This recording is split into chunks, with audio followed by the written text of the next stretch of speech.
Coco. Là, Coco. On va ni faire. Parce que qui Coco le bino fait ça la bino frère.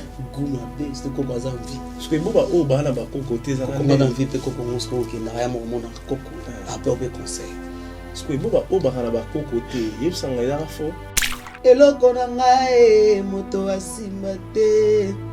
Bolingo bo mwana moto akota te jansi. Koko na biso na mboka zanganga monene. Oya bota mama zana kindo kia makasi. Ouais, ça la moi passé. Ça la moi passé. Moi ndeti nga pena ça la carrière de lobi na nga pesa ba mission na sina zembi sa ba bina. Pour lobi pe ba bimisa. Oh, komba beka metika la ke beta maka. Ouais, les lots ont remarqué moi que les avaient na biso surtout na ba kasavo moi ba dessiner longina ya. Ouais, so ka musicien shock star. Tam su kombo na yo non c'était ba mission pas bimisa moi en fait à kata carrière ici là. Les lots ont fierté tout le monde au vandi boy. Le roi de la forêt, on attend ceux qui 25 ans, 27 ans ou 30 ans de carrière. Ils ont vivre. Alors, à la bonne peau, à sa bosser, à part que ça bosser, pour ils sont fabriqués, va faire rigoler la basali, va biso va coco peut-être. Les gars, trop néo. Non, parce qu'on a l'andi, on va combien. Le quoi les gars trop. R les gars lobby. Et le ça là qui est les lots. Na moni quand émission une fois. Et la vidéo, moi, on a une fois, c'est un maestro qui a sali plainte, le voyez, c'est il y a un peu de mon avis. Au Tikali, comme mon avis, pour un répondre, c'est là qui bouille, et le salaire qui a ça la plainte, ils a qui bouille, et le salaire qui a ça la plainte, ils a qui bouille. Vanda pena, en fait, bazar pena, papa chéri. So, mon émissaire, longue BCB, j'ai sa carrière, mon mec a sa carrière, et donc, dans le sens où on a un musicien à BCBG où les loups ont évolué seul ou voler ma proposition de la parole ou dans le monde on a défendre papa chéri comme il faut. Na ningue bino bo défendre Fabregas. Les ali bala na pe bo évoluer. Non Fuji. C'est bon, tu connais. Non Kaboleji. Chai ngenge buba vile chachamo. Non. Affaire ba Coco ngo net par exemple. On va na commune en cocoté. Moi on va passer à Coco monter. Tu es déjà Coco.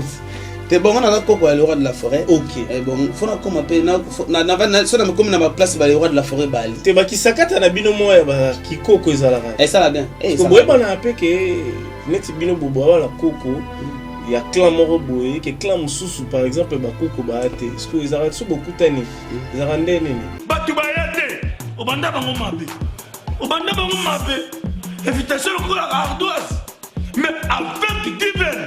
Bah invitation en bois. Netika kabasali à mon Joseph Tata Moboko Léaïs. Grand menuisier.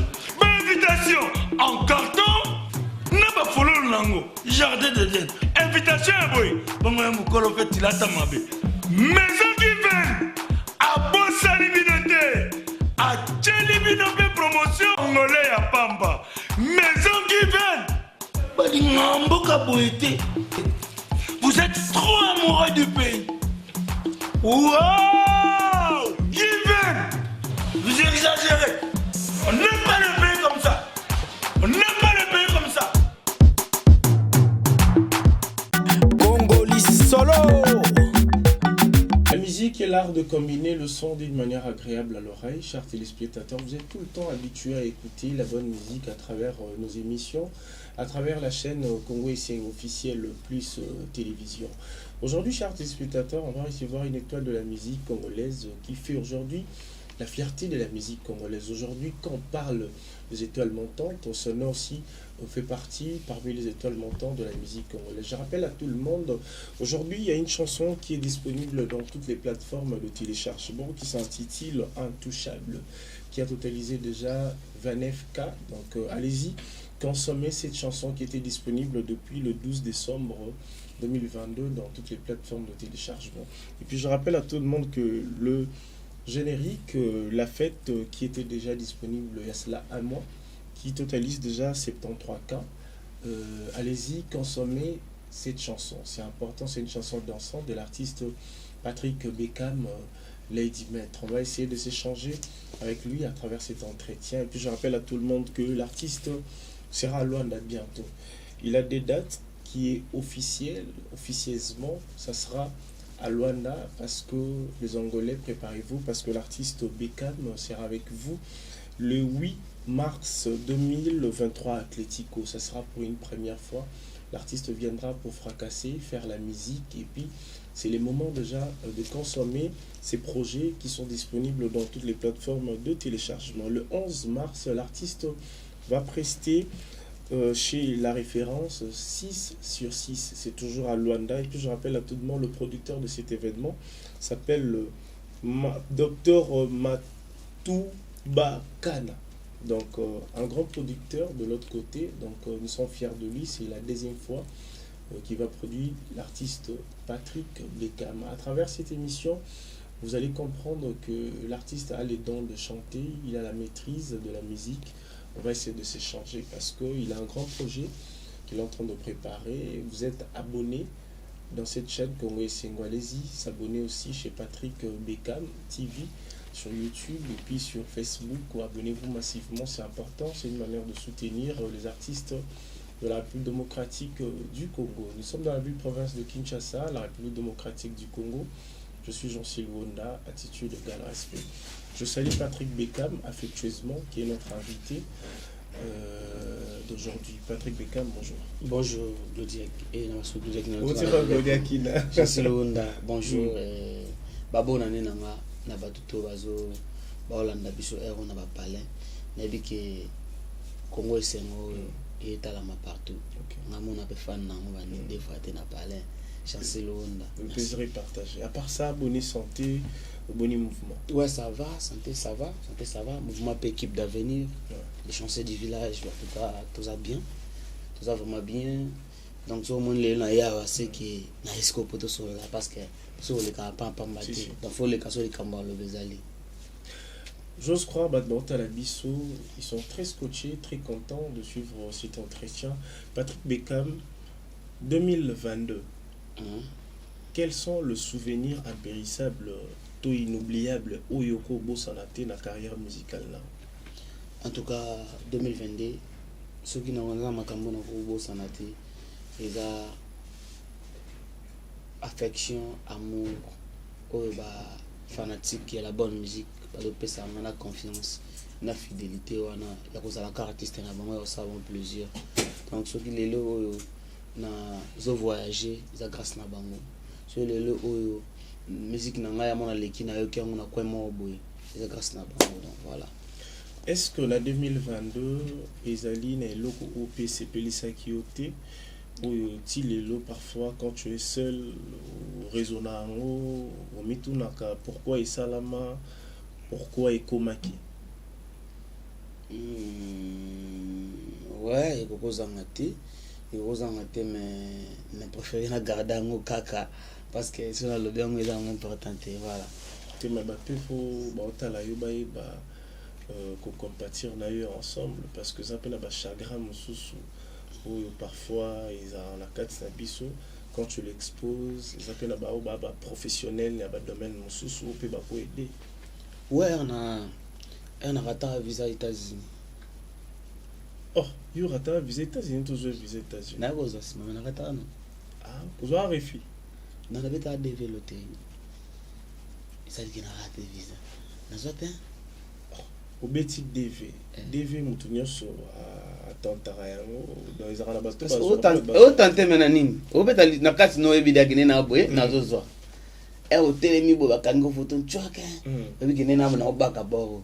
Obaka ngote. Donc, il jouera en 2021 c'est le résultat en 2022. Eh, bien ce côté. 2022, na zela 2022 on a son rata. Nzambala la te. Na ok les jours mon rap. Ba benga ba simo za nominé. Nanze mono asele mono. Merci na Apaward Mobimba. OK. Ba tindinga la comme na ambassade des États-Unis la pesinga. Na bi elo esi la te ba wele la te. Luka ozoate. Na luka na zo. Après nango pena na la musique. Voilà. Lelo ça la parce que aujourd'hui c'est normal. Aujourd'hui vous êtes fier na parcours na yo na carrière na yo musicale. Ouais, on est fier parce que na yo ça maestro sonité maman et nayoka ça va fan na personnalité na ça l'effort ça la bonne musique qu'on peut savoir la mélodie bien donc ça va en sonité donc voilà. Est-ce que ils ont des erreurs musicalement ou ça là qui na 2022 ou personne n'a vu mais de toi-même oui que aux erreurs la musique na oui netini mutamona gote on a fait kanga mukoti on est anga mo c'est en fait les cas dans en 2023 kasi waza anga moko na mutema mutamona gite na ça fait na posa mutama yeba te donc fait couper la kanga moko fra lobi na fanatique no pe ba royeba ba to ba talo ah ya solo et comme maman peu remarquable mais c'est le les cas non ça va atana nenga ba studio atana chanson mo rebima ki me mona place oyo mo bi ke erreur motika yonga côté la studio on là trop eza c'est que la motema bomba ngamo na mi corriger qui donc na mi porter correction dans ça l'effort na boxa. Est-ce qu'il y a de fonction ou acceptable erreur là? Si dans un tout à des fois dans l'émission à mon poko le belo mo c'est petit va tout mon épée boza ah bon et le là le bac on a cadre qui ils a bien bon pas comprendre normal bon bah si maintenant le bas soubeti voilà. Ça t'arrive aussi parce que ils ont au bah te belé balobaro et pas un musicien, artiste, chanteur que ba leader ba yo ka ba biroté ba na mato imangonga ta biro ibct ko sa boité au sala. Est-ce que ça t'arrive aussi que ba bureau na yo pe ba son nom lay boité yo po bi rien na boé? Est-ce que lito ina en plus pe yo ra pas entourage na pe au sali? Oui, na yo kaka likambo eza en dehors de la musique, c'est la réalité à vie, tant que c'est bon. Par exemple, l'émission dans le bel foulé, tout qui m'a envoyé, n'a pas eu cas. Mais au makambo, il y a que état de musique, moi, bureau à côté de 100%, c'est parce que soit attendre la musique, par exemple. You t'engagez là? Oui. You t'engagez? Ouais, on attend la musique. Ok. Parce que attendre la musique, tu sais, tu comprends le mot. Ils sont pas musiciens, tu sont pas visionnaires. Ndela zabwe toa ba to fa na kondima nze mona bimite mo se kumocha yokanga e inda babe nze mo defate ya rebima moni ta ba to za na bongo déjà donc mutu nyoso a chaka dake kanga e ko sala boy a visionnaire pas a mutu oyo azana kondime bele ke bon manga oyo ko sala boy biso viva bongo siko e la sadake nazo mona oyo tamsu biro na ngazo mona te jene chona et non ça est le qu'on a mon adake bon si azolo bage okanga to yepa bika sepel na ngo ngasi na mi sepel na mi sepel na ngo dana beke loko na osali za bien ba wana is vraiment compliqué so ka koyi bisanga na koyoka petit mais o eza makambo de réalité tam sous lay parce que to beta mo sous te na mona na ntela beta ki déjà na comprendre que ba na yoka faut pas beaucoup tout temps voilà. Parce que nous avons kolata non latika bano tamboli nango non toute unité. Non, c'est Maintenant, ma code de la route que tout à l'heure. Parce que mon aïeux, n'a pas pu pas lion koto, yo pe lion dans et c'est un manger. Mais c'est est-ce que ça combo mo? C'est ça aussi. Mais bah lion va koutani. OK. On avance avec Patrick. Yo la tapé tigre. Na pas tapé Givenchy. Ah. Voilà tapé Kenzo. Ah maman na bino. Kenzo passe à la lia. Mais go le comme challenge kota somba la kisa. Désolé ngaza kuna te. Kota la kisa. On a comportement na ngati. Atali que Patrick de Camara. On a comportement papa ka. Obi. On a papa. On a papa penanza à côté. On a ça mtambo. C'est tout le grand vie. Et bobo il a réfléchi. Vous avez mon Denga mluba. Na pena tatu 100%. Oh, ouais. On a mangé. T'as trouvé toi. Bé tout tatu biche. Bimpa. On dit bimpa. Même on dit bimpa. Ah, ils en aura qui chasse ça. Ah oui, na sabota miawa na kolia mais na apta kasa hein. Père na biso, mère na biso. On dit matin. Ah oui. Bien le roi Mbala, Bambala. Balou moi boy, nké poussé boy donc noir. OK, on va parler de la musique générique La Fête qui est déjà disponible dans toutes les plateformes de téléchargement. Ouais. Maintenant tu as la biso Siko, j'ose croire les gens vont se coacher connectés sur cet entretien. Est-ce que générique la fête osala ki yango na volonté na yo ya équipe to ya ba fanatique. En tout cas générique la fête na sala ki yango na volonté na ngai pour na proposer ba fanatique na ngai et surtout dans une étape ya proposition so sala ba fan na iba gunini ya ba fanatique balingi na musique na ngai.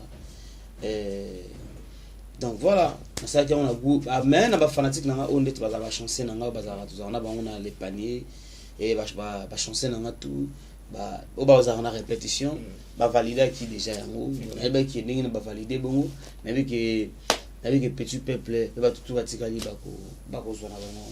Est-ce que rendement nango est positif? Oui, pour l'instant ils ont kindi nango parce que 73K et l'équipe déjà ba bonné na za na bango na chaîne nango. Donc pour moi déjà c'est bon. Donc les a qui est forcé toujours pour moi pour et qui de bas côté comme a été et comment donc voilà. OK. Na kata chaîne na yo Patrick Beckham TV. Na mon évolué évolué bien. Vous êtes dans 15K et quelques. Mais ça va évoluer très bien. Mais il y a une chanson aujourd'hui où bon pour ça la rage c'est trop dur mais na mon challenge nango na TikTok intouchable. Apparemment, déjà, Amnayo, il y a chant au PC intouchable, au PC dans la fête.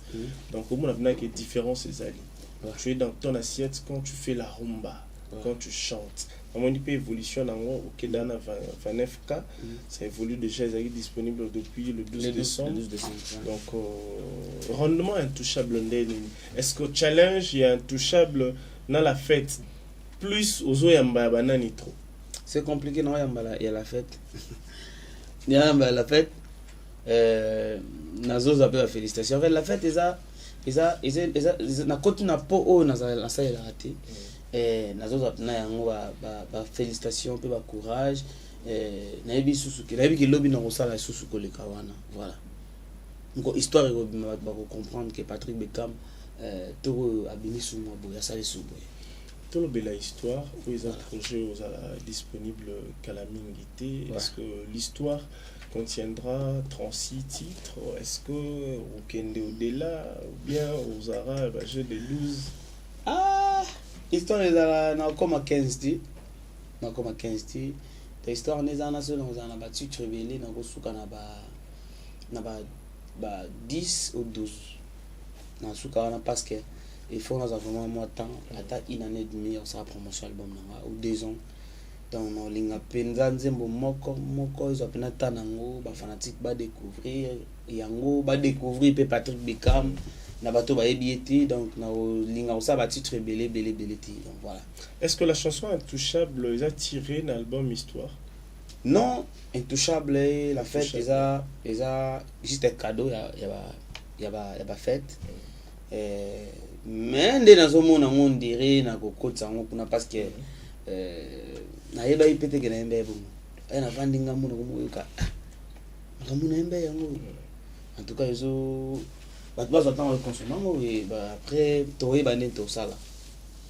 OK, parce que quand la réseaux sociaux na yo, quand la YouTube na yo, je fais allusion ba fanatique to ba mélomane ya bonne musique ba landio plus la chanson oh Yembela Mama. On a évité si les gens étaient affectés par cette chanson mélancolique ou bien tout. En fait, c'est comprendre que l'amour à ma maman m'a cassé parce que les gens ont 300 000 et quelques déjà cas au Batbazou Landel. Est-ce que cette chanson, quand tu le faisais, est-ce que c'était pour rendre ta maman hommage ou bien ça pour la maman? En fait, les solos non maman en tout cas, autour de ma question bien. Maman est à œuvre. Banzembo to yemba omsusu eza ba chanson otobenga commercial to teka. Eza différence wana eza là. To za eza la ba yango mona ki ba artiste to sala tam album eza na 40 nzembo. 40 nzembo wana so landelo mona ka ki to yembika bolingo nani kuna to changer ka ba kombo. Mais nzembo maman mona tam su eza ka moko bon pe vi mobimba na sa su nzembo maman ti. Wana eza œuvre. Avec un ensemble de mots, on a ça qu'on a maman nangamoko, maman Germaine Titi, t'as apprécié beauté, Kotazali, na ça qu'on a maman, mais au ça la skoke, elle n'a comme la studio, nous on a et bandu ko zona ingénieur on a ou ça la maison être aussi comme ce que suka singa président et puis singa posa le lanzembo ngamo ko suna ko la libabe nzembo bimi 3 jours on a bandi na 5 heures na ba problème na mo que vie na zo ka nzembo ngo boye ma mis le tamboli ngai oh mais maman ça envie mais au problème avec déjà na dégager peine énergie et beli na nzembo wana na bi kiza parmi banzembo oyo et kotikalaka lelo atanazati et puis ba visiteur mo makasi na chaîne oyo kango pena que Patrick Bekam artiste moral qui a salé quelque chose et je crois un cadeau on a pesi ba signon so mibali nyonso chaque le 8 mars ba consommer donc zanzembo na bango qui le 8 mars il y a monde de ça au top na badika challenge dans les cas qui presque ba chanson est belée oui challenge nango et comment et déborda na so ba pesa la ngo ba trophée na zwango ya ba challenge nango naza ba vidéo mzuti lelo na postaté naza plus de 100 000 vidéos donc et si lelo ba vidéo nango maman était d'accord de ça comment la chanson bon mera yo kango asingai apono benga tenga mona zana clip na c'est non mais on va jouer tene maman ida jouer bon maman ida na kota na poso ya maman et ba tusu ku doit mo tunanga wana de maman bango donc voilà. Ok, ça montre l'amour, l'affection à travers nos mamans. Donc c'est important d'aimer le maman parce que Sogi Bangote mon boulot. Album Histoire. Nakati album Moana. Il y a des chansons où tu peux retrouver que Emile peut papa parce que tu belez à la cam maman. Parce que vous pouvez immortaliser papa parce que plus banzé me belé artiste à maman. Maman papa va ça la nini pour se retrouver. Bon. Et dans la histoire, nous avons un moment qu'on na bato va retrouver papa mais na couche amour. OK. Dans ce moment, nous avons un minimum de respect. Pour na papa. En fait, déjà, les lots où bah respect monsieur Alara, moi si vous avez bien, vous cabani, à konofi na yo, on manque de respect, vous tapez âge na yo, vous tapez à âge moi na tout dans la vie. Mais na kata mo beaucoup mais déjà l'équipe a raté, bah ni ba respect donc en fait na ngana mbango ngana yembelango vina ngai nani Jojo Ngonda imen t'es avantagé mais j'ai aussi choix moi nzembo mon ngana proposer qui on se vina nzembo mo ngana yembelongo ezalama différent na bato mususu via boy to ça débat jo mo via poni na e aponi na nini aponi il paraît qu'il va bali ex il paraît qu'il va bali ex era yo kasuko nzembo wana minimum de respect. Minimum de respect, chérie nangaye. Minimum de respect, bébé nangaye. Avozala naye ozalaki nanga. Avobota naye obotaki nangaye.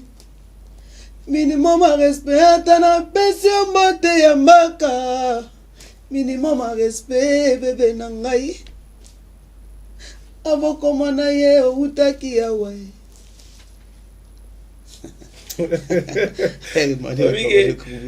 Oui, bon, ils ont été venus, mais bateau est super bon. Je suis le minimum de respect.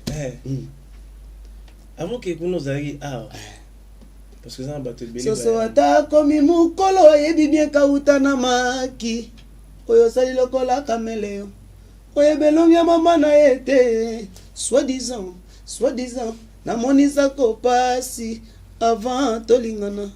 Yango wana za ko venger. Nanu na mona te étudiant, atumba diplôme na ya licence. Soi-disant mona kapasi. Na ngomba ya campus ekokamwa bamure. Babungisa keloko bazwi na pasi po babatela oyo. Alokoti na lisano ya. C'est l'histoire de Robima. On a na Bekam na tour na on a banzela la embi. Mais chanson les autres qui bon normalement qui na succès c'est les moments.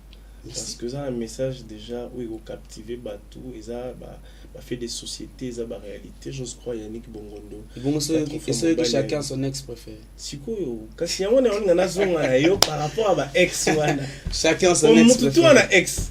Vraiment na habite so mutako ba binage atumula musapi na ex te. Préféré siko. Chacun son ex préféré. Et ça Junior Moboulaka ni plaisir. Chacun son ex préféré. Yebisanga yo ezalaka nani jansi. Babo mama olekisa na chéri na yo na kinkole. Soki balobi azonga yo kolinga ezala nani. Entre Judith to Chancel. Ndeti nga sekele ya motema na koyebisa moto te nokili bale kufa jansi. Na kobomba na motema etikala sekele. Chacun son ex préféré. Le big soit ba ex au bal à robeta mais moi si soit bête ça scandale et bon mali. Chacun son ex préféré. Et ça parmi ba biloko o nga Patrick Beckham na épinglé na bi que et Nkolo Bima ils sont vraiment compliqué mais na bi que challenge na ngeza na même se faire la capsule ex préféré na ça faut mais les yo mon ozabo so ba la kisa donc bomi makambu mère a varié. Moi quand même que chacun a son ex préféré. En fait moi j'avoue chacun de nous tout le monde aux pasteurs aux prophètes ex mo bazala mais ce que ça na bat o pe bon na ebiti so na kata nzembo na parce que ça na bat o ti lelo azape marié ma courtois ex alandela rap na moni pena que ex préféré. La seule babi qui mokile zonga avec nzembo na sala ngo na comme na dans les États-Unis na kutana na tantine mo na tan communisati to kola na ba na quartier tout ça là azara ex préféré comme ex préféré ya mobali na ya master na ngango bazaki awa ba tuzara ensemble tuzara na master na tantine wana et ça li que ba teki lupango chez bango basinde mikili na bulka bosse akobenda ya ndenge zala kaka akoma kuna boye babi ke fo mukanda posa akayo aga na shwate akakuwa na maboko mtususu comme tango kotakoyaki amour ezali penza te mais falaza mukanda za na shwate nda koyaki kuna era koesiko kuna boye esaki atokuta na bandolela mona lisona omote boye abete na skol solo singa Beckham ok John ngana teka ex préféré parce que sina salifi koto Beckham nzamba changer ba donner ndina boye na comme na bana daso 4 donc il y a quelqu'un ex préféré daso na bana na no kanisa ba jo baleka yepe na marka ba fait soki yaki ku mama mikanda te ndep na yende papa bana tout ça la mais a quelqu'un ex préféré ana zomi na balobi za ya fort na bulela na chacun son ex préféré et quand on lobby chacun son ex préféré viens nga moto ene pe na Dallas babi ouais vous avez raison et puis nga na Judith wana pe na ex préféré na nga tsala gapata ok Yannick Bongondo ben na ex préféré na ye pas na ex préféré ok bon malibala mais ya bala déjà mais la lobby et c'est non o ekozwa même babala même ba pasteur au moins na mère rolinga bongo e ba nga na ex préféré a okansaka tamso ngozonga c'est le moment. Donc, si quoi deux chansons et ça car déjà na histoire donc chacun son ex préféré lobi na bana programmation nango ezokende déjà dans un moment où na kati nango comme nango songi wana imbeli nani wana na imbeli nani Pablo Kini les grands dispatchante donc écoute na les sous nzemo wana nzemo ba songi nanga jabino te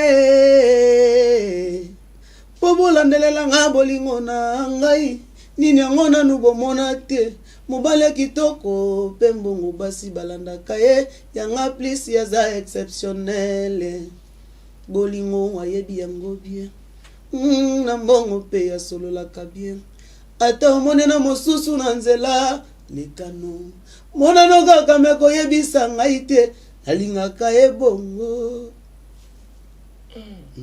après ça tantine ça comme d'ailleurs yebise tantine batikela yo ye nanu Bekame nuit moko dans tes bras est-ce que yoko boya kozala ne si l'amour est aveugle c'est que ngana za ebembe na mona kate na yo kakate mabe na ye ata komi na fulu komonanga kaka penene nembata lokola la coste ayeyeyeye inde bolingo na ngai. Aïe, salut Didier Lacoste, peu plaisir ici. Comment on vient là? On va moi. C'est orchestre.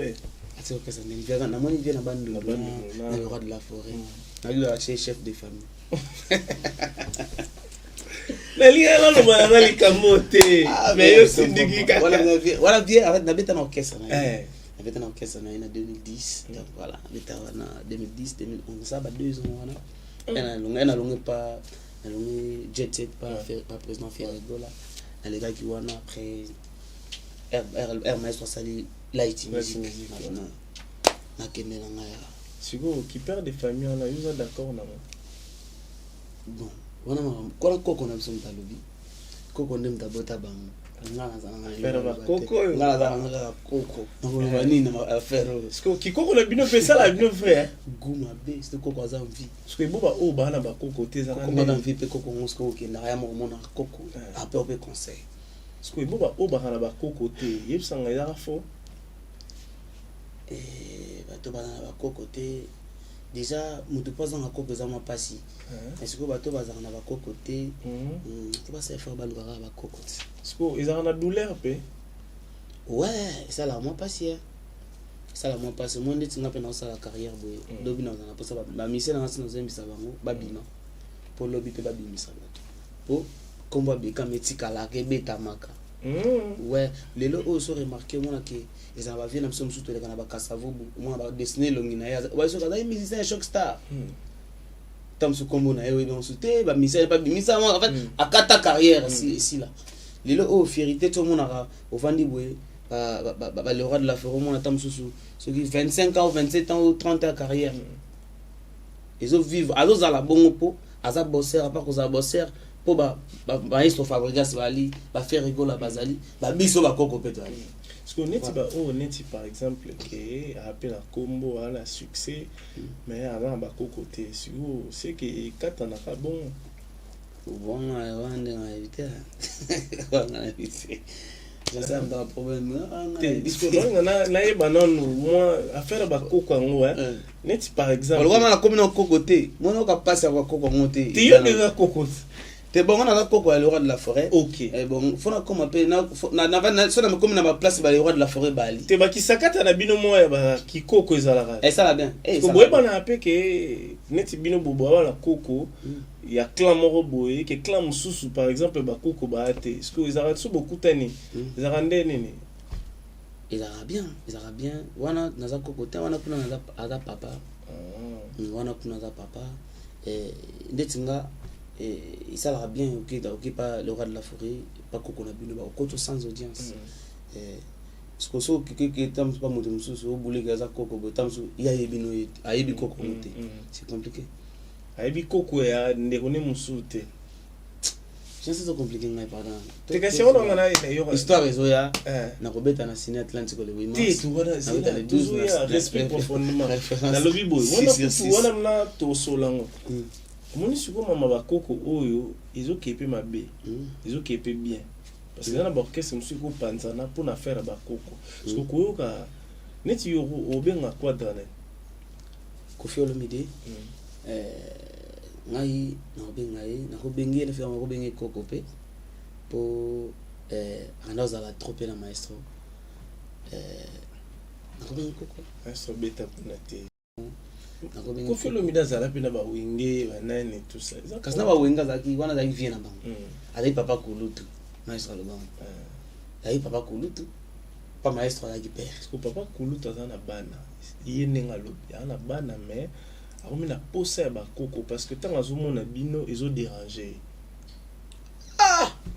te azoka bien surtout ali te mazana bana siko problème ezali réclamation na ye to yo landa est-ce que ba koko ngoya via lo bagi na mama musique to lo bagi tamsu ba koko ya ana posa te ya ba mama ba distant ya lo ba mama na te ya lo bagi bana na musicalement parce que neti yo ne Koffi Olomide bongo artiste nini ya ye o ozomona ki arobimisa koko la fallait pour pas repasser ba koko ouais Gibson a repesé Gibson a repesé Suzuki le Zoom a repesé pour baza ba kisita de ba orchestre.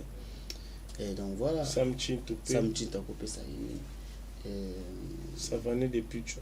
Je vais dans Savané na pesi mbote. Bourompe la. Ouais, voilà, ba repesé baza en vie. Ouais, repesé. Mais mon amna ga repesé Coco fallait pour pas repesé Coco Brigadier Sarbati a repesé Coco. Siko net iso fallait repesé Coco. Siko na bana ya fallait. Mais ba Coco ba fallait za na ba Coco déjà. Vera moi ba Coco fallait bota da bana. Bana. Yebi ka buya te. Il y a un problème.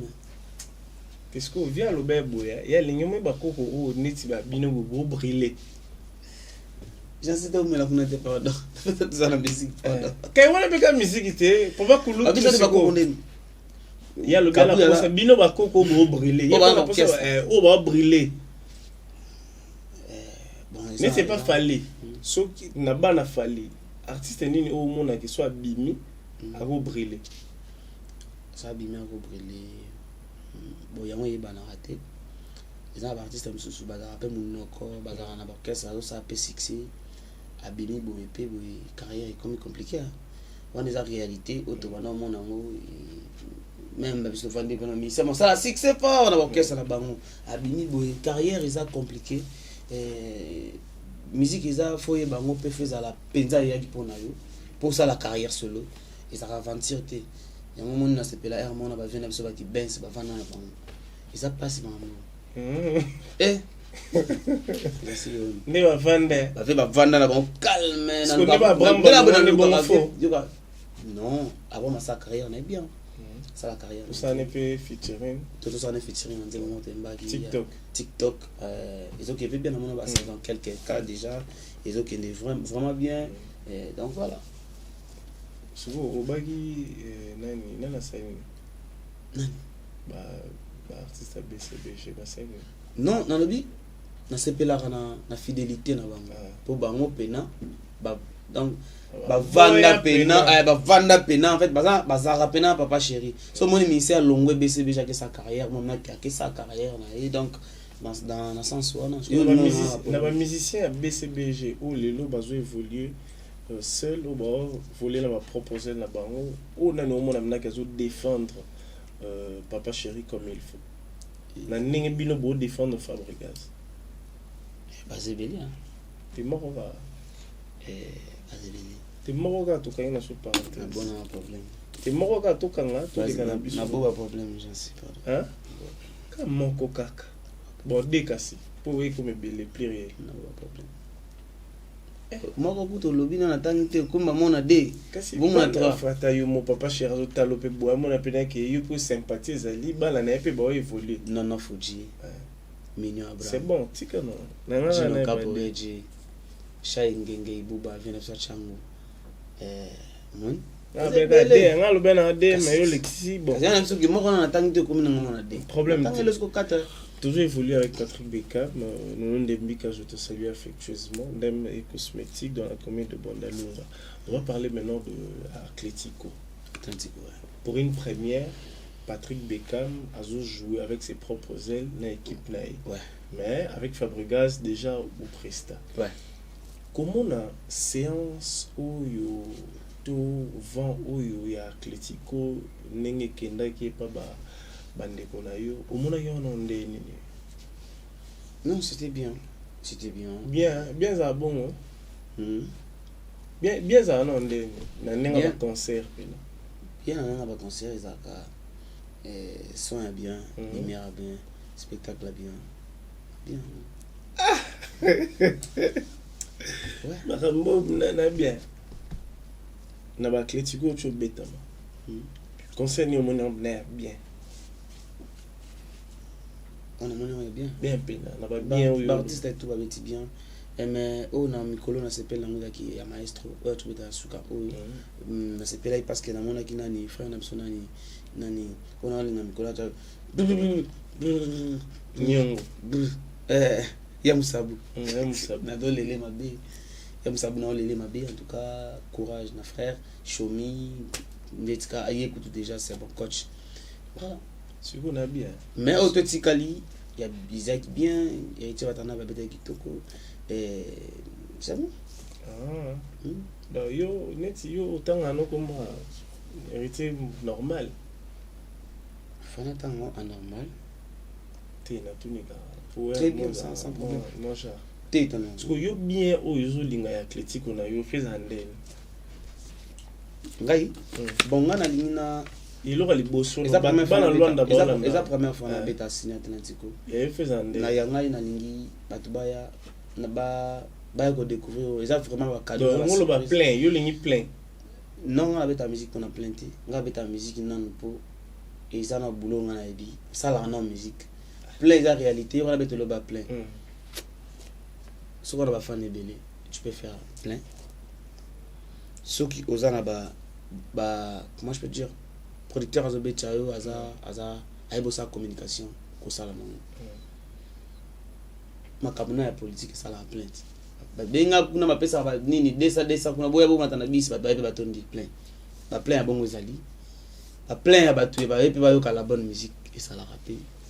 Donc voilà, mais ngai na plus ngai na sengi plainte te lo bo ba to so sengi plainte za pe plainte non na sengi plainte na sens nini ba ya na kubuka ngo banda ba lo ba buka na te bongo te na na buka lo puta pa fanatique na sengi bango ba ya yo la bonne musique ba ya ko soutenir Patrick Beckham ba ya batondi ça ba ya obi batondi ça gloire à Dieu ceux qui ba otondi ça il s'en a bien pour passer quand maté pour me coller comme ça sauter c'était passé c'est qui et puis ils ont bateau d'abord côté bandule à côté penandule na yo mais il a pas filmé si que votre basa problème te rien comme ça côté na bandeli non a filmé te alors filmé concert non quand na souka ce comme na souka bato kende derrière filmé pas là ça va te ça like boy voilà ce qu'on a lobby na ba réalité ouais bandule utaki le cas Paul to dit lo abetsa qui héritier Watanabe abetaki monsieur Ig bien affilé Fabregas abetaki docteur Matubakana sikoyo na ba athlétique o ebetami bien affilé Fabregas bien affilé de lui-même à l'obek non il y a peine ça li plainté par rapport siko la réalité on a nyonso o bien affilé à l'obaki par rapport que ya ça li plainté yo et pesio maele ni na ba propos na et puis singa maele ya ko yiba pourquoi ça li plainté na yiba côté ça li plainté ni ne ça ka ça plainté voilà na yiba gani ka émission pamba a relation émission na romekata msuko komana émission on a tuna le pourquoi na yeba ta raison pour on a me ko bongisa to na ngeza moi parce que la bien ko le ka émission pamba za faux odi nde le bien le ka émission pamba na le bite ke za faux na monde ale ka pamba na ya ko le ka pamba na ko le ka awusana makambo alo bat ndinga na ko lingana te me ba porter parole ne mbalika trop pour ba lobela ba événement jusqu'à au mocha ya comme la place na bango ka le ka trop ye l'idée awa na kelali bolingo trésor moto moko te ndimi ko kabelanga tango na kozo bolingo na ngai intouchable bongo bochanga molunge eloko na ngai moto asimba te bolingo bo mwana moto akota te jansi koko na biso na mboka zanganga monene oya bota mama zana kindo kya makasi mbasu na wenza njili bateka kango sans fond oya komeka mataliye la bébé langa kosimba te c'est bon ah bien on a refrain ça je comprends on a refrain touchable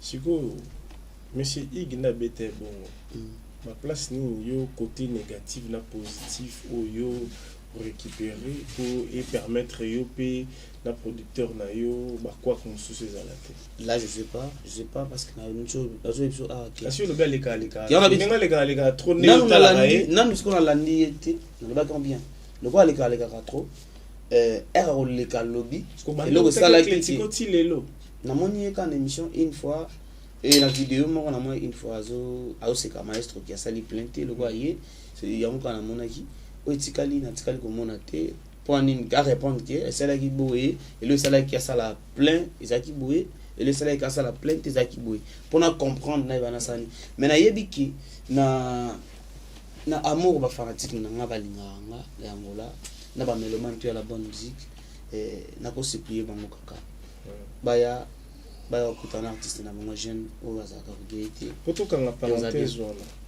ce que koseka wana ou monsieur Iga Sekaki yo était à Kioni kolinge mingi bana to fanda zokutaka kombo na yeba a collègue na yot Thierry Migler pas ta collègue nanga Vibrator pas ta collègue nanga te ngana lo ba par rapport ya Atlético nezo ke no beta parce que yeta wa Sekaki Fabregas ou za papa na bino aujourd'hui monsieur Iga remis grand maître o ki lisola o ki te a remis grand maître je t'informe. OK Yani hein grand maître kasi grand maître en musique. OK on a grand maître parce que vidéo na tanga Sekaki tanga zero seka yo elobela ki oni yo étant que lay non c'est là un stressé un peu parce que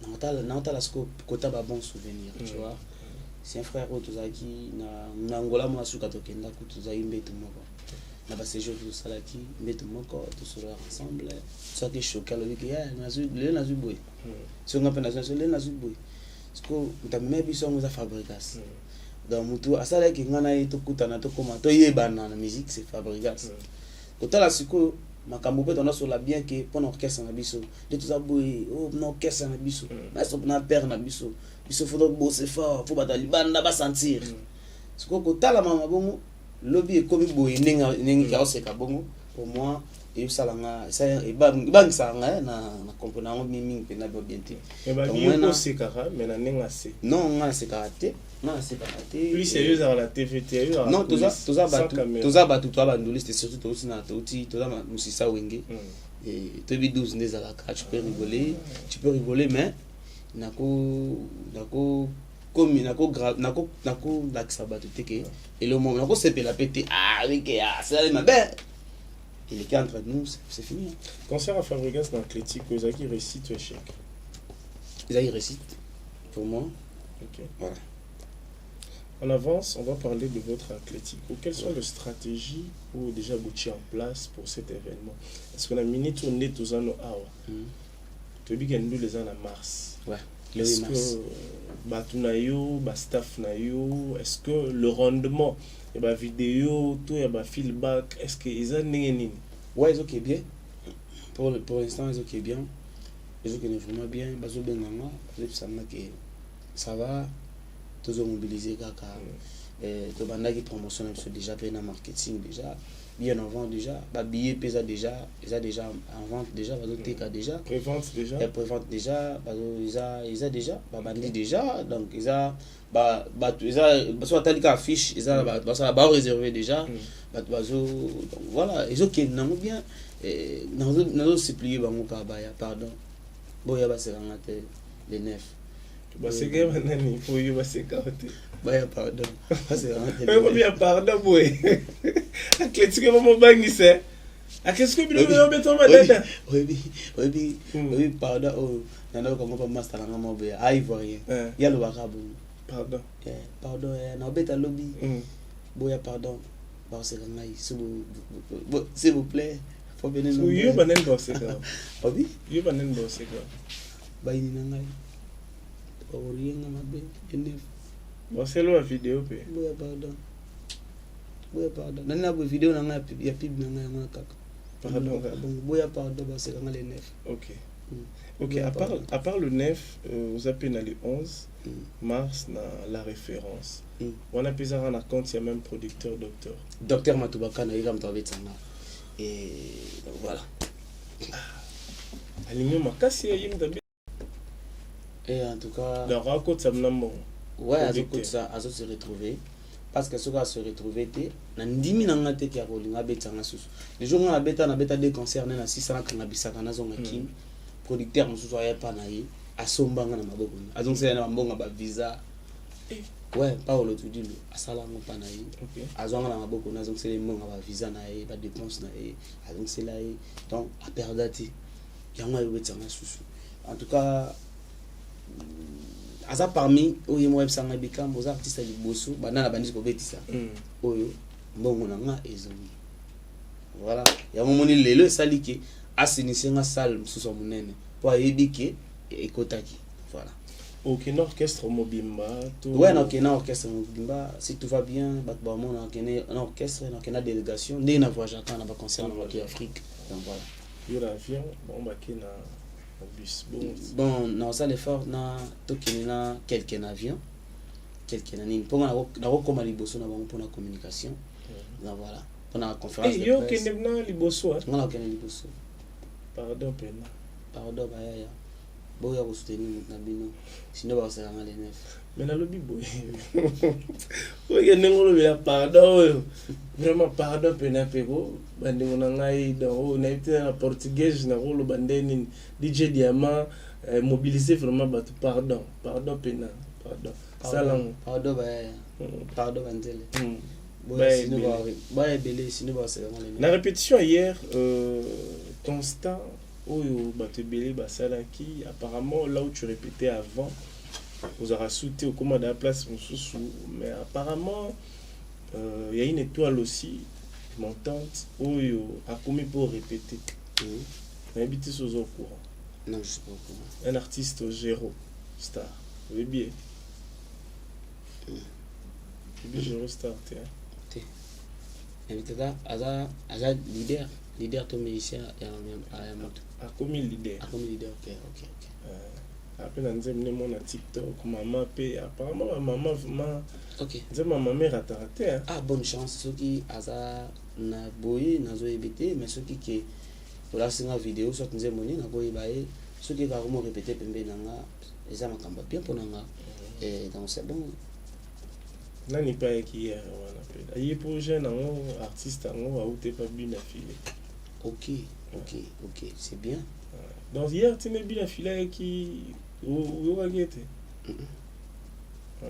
quitté na pété na concentré pour la préparation concert na pété ya ki wapi na place na répéter place vous avez que répéter beaucoup na biloni non je pas vu surtout yoga sur la côté de Awan podium yo ara musique na yo na pasteur Mutombo na mater pasteur Mutombo azo sambela tozo kapete zo yamba na mama biloni kuna rien ekota et comme a déjà été parce que ça il ma pas mibali ils ma pas mibali donc et comme a déjà été donc voilà et comme a été ok on a vu hier la présence de Mélodie Melo osala et moi eloko mo bobino mibale wana donc parce que moi ton amour yango j'ai trouvé que c'était très bien. Mais je suis en train de me demander est-ce qu'il avait demandé la permission pour venir chanter hier avec vous. On a habité. Est-ce que Otuna qui était bon déjà il y a un frère au Azobet en ville à Noveza parler na bisu. Je crois pas que pour Ayabet dans la tour baza bandeko et c'est ma permission. Mais ceux qui n'avaient pas grand garçon, n'avaient que ceux qui comment vous la permission, je crois que vous pour avoir bon pambaté. Donc voilà. Ok. On va clôturer notre entretien. Batbalandi Bisso Siko parce qu'on court derrière le temps. Merci à nos abonnés de Congo et c'est officiel plus télévision. Bientôt l'album Histoire sera disponible. Il est au four et au moulin pour préparer. Est-ce que tu aurais vu ça bateau pe bana posa ba ya pour quelques chansons ba qui ça ma ba ko ya pet. Ouais bah ya natika na 3e bout. OK. Natika na 3e on a sali déjà 7 titres. Edo Muzamba Sombenzembo Jojo Ngonda Viana Biso Kaimbe Shentemba Shentemba Kabara Estima Verso Manzembo Nakso Amda parmi bato liboso Verso Manzembo album na Histoire Verso Manzembo va payer un concert na Shentemba. OK. T'as petit na niveau na look avec ta avec na look na linga ko trop ngoko tellement na mona ko za humble za poli en fait bino boza étoile boza bateau bozo ya boza na posa soutien na biso.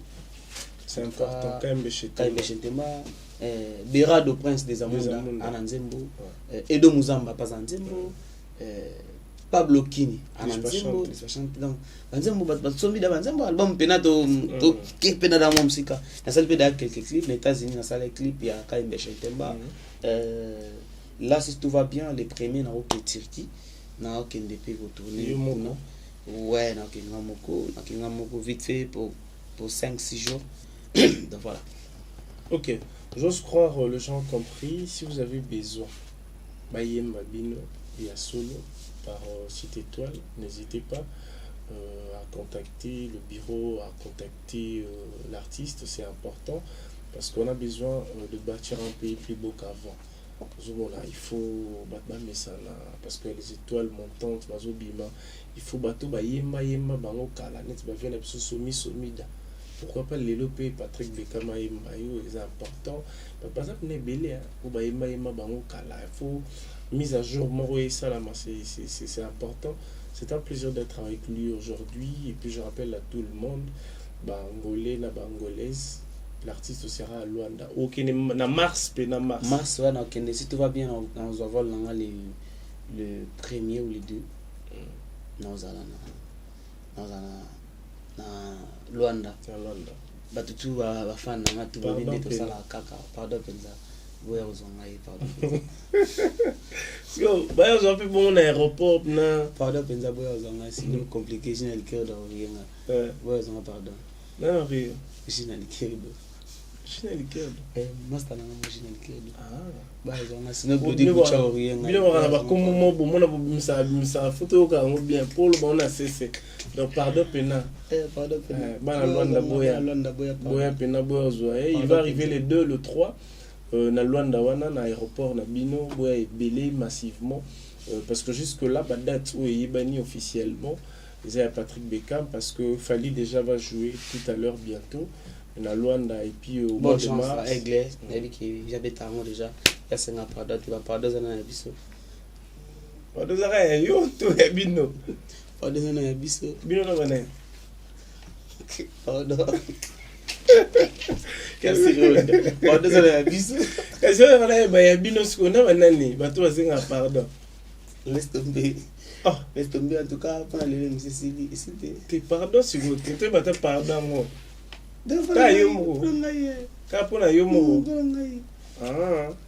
ok, quelques salutations à bateau. Ouais, mère vient na bateau tout voilà na pesi ba mère vient na Anel Kamboy plus 10 na pesi na Marcelo Cavanda na pesi na Gelor ma vimpi Francis ma vimpi mère vient na Pablo Kini les grands déclarants et ba mère vient na Bosca Mbeshemba Jojo Ngonda Imen merveille na ngai na ba fanatique tu à la bonne musique ba bureau na tout banana maître Bruce Bissalo maître Laurent Hermo Lissasi maestro Kava irlandais merveille na yo ba tout ba na Patrick Bekam ba merveille na bango tout dans tous ensemble. OK, merci beaucoup Patrick Bekam et puis Yannick bon non c'est na parler pour l'émission. 2021 voici très bien